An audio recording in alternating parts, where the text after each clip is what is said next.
नमस्कार मित्रों, भारत की स्वतंत्रता की 79वीं वर्षगांठ की पूर्व संध्या पे मैं अंकेश आप सभी का स्वागत करता हूं अपने YouTube चैनल सैफरन ट्राइबल में।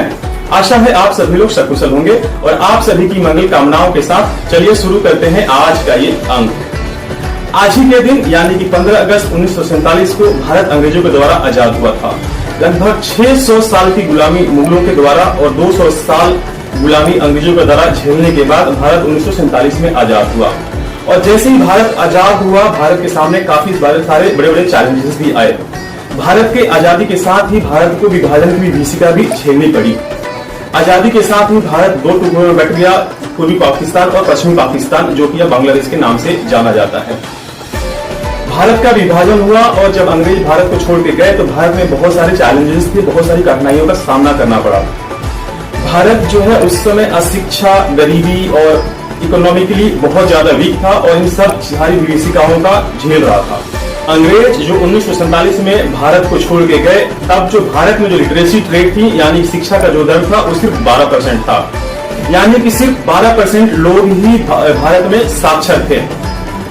उसमें से जो महिलाएं थी, महिलाओं का जो स्थिति थी इससे भी बदतर थी। सिर्फ 7% महिलाएं ही साक्षर थी यानी कि पढ़ी लिखी थी। अब इस गैप को भरना था। भारत के सामने बहुत सारे चैलेंजेस थे, लेकिन भारत ने इन चैलेंजेस को एक्सेप्ट किया और धीरे धीरे अपनी शिक्षा पे काम करना शुरू किया। तो अगर हम आज 2025 की बात करें तो 25 में भारत जो है 80% साक्षर हो गया है, यानी कि लगभग 80% लोग भारत में शिक्षित हैं। इनमें से महिलाएं जो है 70% साक्षर हैं और ये काफी तीव्र गति से आगे बढ़ रही है।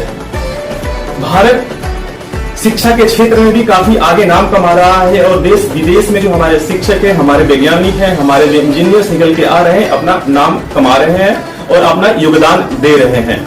अगर गरीबी की बात की जाए यानी कि पॉवर्टी की बात की जाए तो उस समय लगभग 70 से 80% जो भारत की जनता थी वो गरीबी रेखा के नीचे थी, यानी कि एक्सट्रीम पॉवर्टी में जी रही थी। तो ये जो आंकड़ा आप देख रहे हैं काफी ज्यादा था।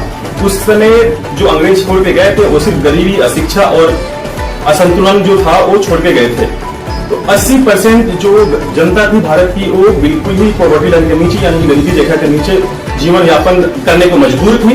पर आज ये दर जो है वो 2.5 के आसपास आ चुका है, यानी कि एक्सट्रीम पॉवर्टी यानी गरीबी, जो कि बहुत ही एक्सट्रीम लेवल की जो गरीबी होती है वो सिर्फ 2.5% ही है, यानी कि 100 में से 2.5 लोग ही एक्सट्रीम पॉवर्टी भारत में झेल रहे हैं।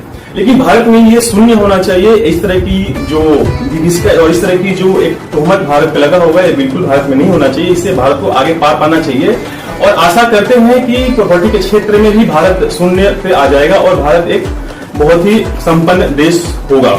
उसके बाद अगर हम हेल्थ सेक्टर में बात करें तो उस समय जो स्वास्थ्य की जो सुविधाएं थी वो भी बिल्कुल नगण्य थी, बिल्कुल खत्म थी। उस समय भारत में नाना प्रकार की बीमारियां जैसे कि स्मॉल पॉक्स हो गया, चिकन पॉक्स हो गया, मलेरिया हो गया, डेंगू हो गया, प्लेग हो गया, इस तरह की बीमारियां काफी प्रचलित थी और इससे पार पाने में भारत उस समय बिल्कुल अक्षम था।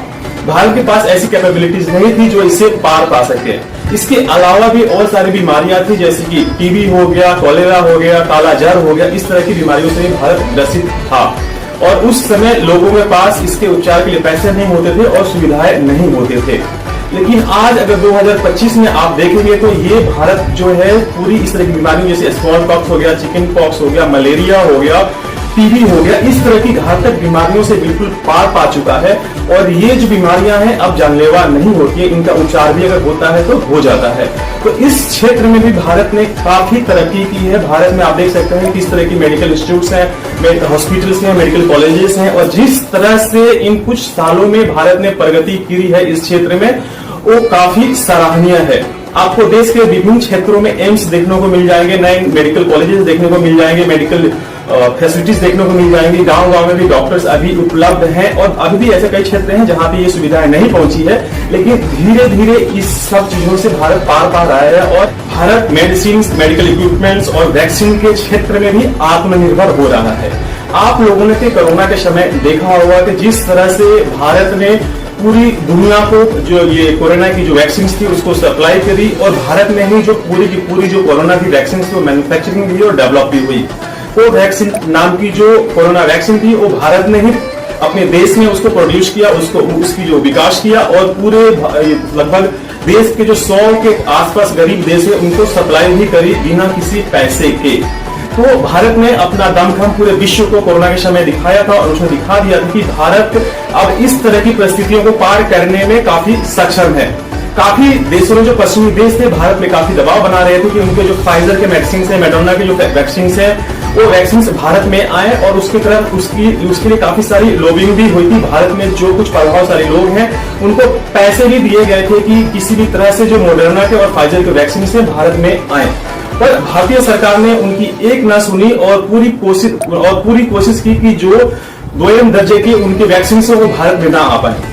तो भारत ने अपने द्वारा वैक्सीन निर्मित की और उसकी जो मैन्युफैक्चरिंग की, उसके बाद से पूरे 100 करोड़ लोगों को जो वैक्सीन दिया गया और 200 के आसपास टीके जो भारत में लगाए गए, उससे भारत ने दिखा दिया कि भारत जो है हेल्थ सेक्टर में यानी स्वास्थ्य की जो सेवाएं हैं उसमें कितना अग्रणी भूमिका निभा रहा है। भारत जो है अब अपना वैक्सीन भी बना रहा है, अपने मेडिसिन भी बना रहे हैं और विदेशी से लोग भारत में अफोर्डेबल सर्जरीज के लिए और मेडिकल जो इलाज है उसके लिए भारत में आ रहे हैं।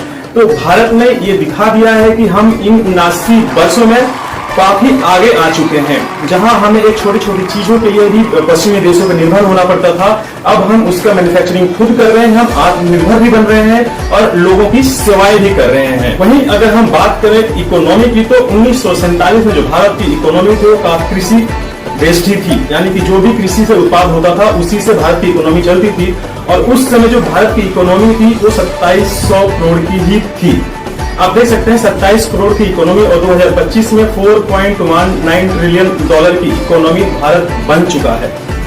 तो भारत जो था जो बिल्कुल कृषि के क्षेत्र में ही उसकी इकोनॉमी निर्भर करती थी, अब भारत उससे आगे निकल के मैन्युफैक्चरिंग हो गया, आईटी सेक्टर हो गया, सर्विसेज हो गए, इन सभी में अग्रणी भूमिका निभा रहा है और भारत जो है विश्व की चौथी सबसे बड़ी अर्थव्यवस्था भी बन गई है। तो आप लोगों ने देखा कि भारत को जिस देश ब्रिटेन ने 200 सालों तक गुलाम रखा था, आज भारत उसे पछाड़ के चौथे पायदान पे पहुंच गया है और बहुत ही जल्द 1 से 2 सालों में भारत तीसरी सबसे बड़ी अर्थव्यवस्था होगी दुनिया की। अभी दुनिया की सबसे बड़ी अर्थव्यवस्था है वो है अमेरिका, दूसरे नंबर पे है चाइना, तीसरे नंबर पे है जापान और चौथे नंबर पे है भारत, 5वें नंबर पे है जर्मनी और 6ठे नंबर पे है ब्रिटेन, जिसने भारत को 200 सालों तक गुलाम बना के रखा। तो भारत ने आज इसका भी बदला इंग्लैंड से ले लिया है और भारत जो है काफी तीव्र गति से आगे बढ़ रहा है और ऐसे ही भारत की गति बनी रही तो वो दूर नहीं जब वो अमेरिका और चाइना को भी कड़ी टक्कर देगा। भारत जो है अब आत्मनिर्भर बन रहा है, भारत खुद ही अपनी चीजें प्रोड्यूस कर रहा है, खुद ही कंज्यूम भी कर रहा है और आए दिनों में आप लोगों ने देखा कि ट्रंप जिस तरह से भारत पे टैरिफ वार लगा रहे थे, उसके जवाब में भारत ने कैसे रिटेलिएट किया और उसका कैसा जवाब दिया, ये भी देखने योग्य था। पूरी दुनिया जो है बिल्कुल शर्म है कि आखिर भारत ऐसा कर कैसे पाया, भारत ऐसे दुनिया के सबसे बड़े शक्तिशाली देश को आंखें कैसे दिखा पाया और अपने टर्म्स पे कैसे निगोशिएशन कर रहा है। तो ये है उभरते भारत की ताकत। भारत जिसे सांप और सपेरों का देश कहा जाता, वही भारत अब स्पेस में भी जा रहा है। भारत स्पेस के क्षेत्र में नहीं यानी अंतरिक्ष के क्षेत्र में भी विश्व का चौथा सबसे बड़ा देश बन गया है। जिस तरह से भारत का इसरो जिस तरह से अंतरिक्ष में अपना प्रशिक्षण कर रहा है, अब जिस तरह से जो अपने सैटेलाइट्स है उनको स्थापित कर रहा है, उससे पूरी दुनिया जो है आश्चर्यचकित है। भारत ने जिस तरह से अपना चंद्रयान मिशन चांद पे भेजा और जिस तरह से ये अपना मार्स मिशन की तैयारी कर रहे हैं और भारत मार्स पे जिस तरह से भारत ने अपना मिशन भेजा था वो भी काफी काबिले तारीफ है। उसके बाद से अगर हम बात करें डिफेंस के सेक्टर में भारत ने जिस तरह की तरक्की की थी उससे भी पूरी दुनिया जो है आश्चर्यचकित है। डिफेंस के सेक्टर में आप लोग देख रहे हैं कि भारत अपने युद्धपोत खुद बना रहा है, सबमरीन खुद बना रहा है, अपनी जो डीआरडीओ है, डीआरडीओ जिस तरह से नए नए इक्विपमेंट्स जो बना रहे हैं। आप लोगों ने देखा कि ऑपरेशन सिंदूर के समय भारत में निर्मित जो अपने युद्ध की जो सामग्री है उससे जिस तरह से इन्होंने पूरे पाकिस्तान को हिला दिया था, उससे पूरा जो विश्व है वो शन्न हो गया। भारत का जो एयर डिफेंस सिस्टम था, भारत में बने हुए S-400 के साथ साथ जो भारत का जो डिफेंस सिस्टम था और जिस तरह से भारत ने पाकिस्तान से आ रहे ड्रोन और मिसाइल्स को ऊपर ही नष्ट कर दिया था, उससे पूरे भारत के पूरे विश्व के लोग काफी आश्चर्यचकित हैं। भारत की जो वायुसेना है उसकी जो 2 पायलट्स हैं, कैप्टन व्योमिका सिंह और हुमा कुरैशी, जिस तरह से इन लोगों ने पूरे विश्व को दिखा दिया कि भारत की नारी शक्ति क्या है और भारत की नारी क्या कर सकती है। तो आप लोगों ने देखा कि डिफेंस के सेक्टर में भारत जो है अतुल्य काम कर रहा है। डीआरडीओ है जो आगे बढ़ के काम कर रहा है, और भारत जो पहले अपने सैनिकों के लिए जो बुलेट प्रूफ जैकेट्स हैं उसको भी बाहर से आयात करता था और वो भी निर्मित नहीं कर पाता था, वो भी पर्याप्त मात्रा में जो भारतीय डिफेंस है उसके पास बुलेट प्रूफ जैकेट नहीं थी। पर आज आप देख सकते हैं भारत जो है नाना प्रकार के जो अपने डिफेंस इक्विपमेंट्स हैं उसको भारत एक्सपोर्ट कर रहा है। जैसे देश हो गए कंबोडिया हो गया, वियतनाम हो गए, और काफी सारे देशों में भारत की जो मिसाइल्स हैं उसकी मांग है और भारत उसकी आपूर्ति भी कर रहा है। तो भारत जो एक नेट इंपोर्टर था डिफेंस के सेक्टर में, अब वो एक्सपोर्टर बन चुका है और भारत बहुत ही अग्रणी भूमिका निभा रहा है। तो ये थी मेरी प्रस्तुति आज भारत के 79वीं स्वतंत्रता दिवस की वर्षगांठ की पूर्व संध्या पे। आशा है ये जो प्रस्तुति है मेरी आप लोगों को पसंद आई होगी। अगर पसंद आई हो तो मैं आप लोगों से पुनः आग्रह करूंगा, कृपया मेरी वीडियोस को लाइक करें, कमेंट करें और शेयर करना ना भूलें, और अपना सजेशन कमेंट बॉक्स में जाके जरूर दें कि आप अगला वीडियो किस विषय पे जानना चाहते हैं। जो मैं वीडियो बना रहा हूं वो आप लोगों को अच्छी लग रही है, अगर अच्छी लग रही है तो कौन सी बात अच्छी लग रही है, अगर बुरी लग रही है तो कौन सी बात आप लोगों को बुरी लग रही है, और मुझे कहां पे इसको इंप्रूवमेंट करना चाहिए, ये सब मैं आप लोगों से चाहूंगा कि आप लोग मुझे फीडबैक दें। तब तक के लिए मैं आज के इस अंक को देता हूं विराम और मिलता हूं ऐसे किसी अंक में। अंत तक बने रहने के लिए बहुत बहुत धन्यवाद। जय श्री राम।